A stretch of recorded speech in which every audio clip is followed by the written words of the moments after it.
ताकि ताकि गोली हानेर ती हाम्रा आशा भरोसाहरू निराशामा परिणत भएको परिणाम स्वरूप यो उपस्थित हो भन्ने मलाई लाग्छ। जेन्जी विद्रोह किन भयो, केका लागि भयो, धेरै अग्रजहरू हुनुहुन्छ, उहाँहरूबाट आउँछ। म दुई तीनवटा कुरा तपाईहरुलाई भन्छु। जो आमाले बच्चा जन्माउनु हो, त्यो बच्चाको विरुद्धमा आमाले षड्यन्त्र गर्नु हो भने त्यो बच्चाको हत्या गर्न आमालाई जति सजिलो कसैलाई हुँदैन।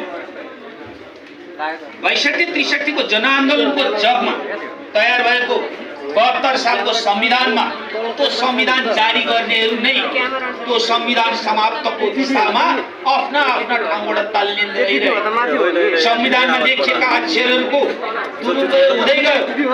कार्यपालिकाले आफ्नो ठाउँबाट त्यसलाई चाहिँ अक्षर हरण गर्न थाल्यो। न्यायपालिकामा फैसलाका नामका विकृतिहरू अगाडि ल्याएर या न्यायालयले आफूलाई प्राप्त शक्तिको उन्मादमा कतिपय विषयहरू आवश्यकता अनुसार फैसला गर्ने या नगर्ने या ती फैसलाहरू पनि संविधान, कानुन, नियम, विधि, पद्धति, अन्तर्राष्ट्रिय अभ्यास समेतलाई आत्मसात नगरिकन हुन थाले, जसको परिणाम आम नागरिकहरूमा निराशा छायो र यस्तो एउटा शक्ति भएन जसले यो देशलाई परिवर्तन गर्ने। त्यो अवस्थामा युवाहरू जुरुक्क उठे र यो देशमा परिवर्तनका लागि लडे। त्यतिखेर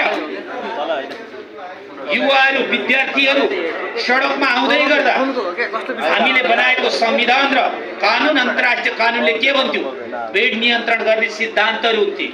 प्रहरीले पानीका फोहरा हान्थ्यो, फोहराले नियन्त्रण हुन सकेन भने त्यसपछि अश्रु ग्यास चलाउँथ्यो, त्यो पनि हुन सकेन भने चाहिँ प्लास्टिकका गोली हानिन्थ्यो, त्यसले पनि भेड नियन्त्रण हुन सकेन भने घुँडाभन्दा तल हड्डीलाई जोगाएर सामान्य बल प्रयोग गरेर गोली हान्ने जुन उहाँहरूलाई प्राप्त अख्तियारी छ, कहीँ पनि कुनै पनि व्यक्ति मार्ने अख्तियारी थिएन।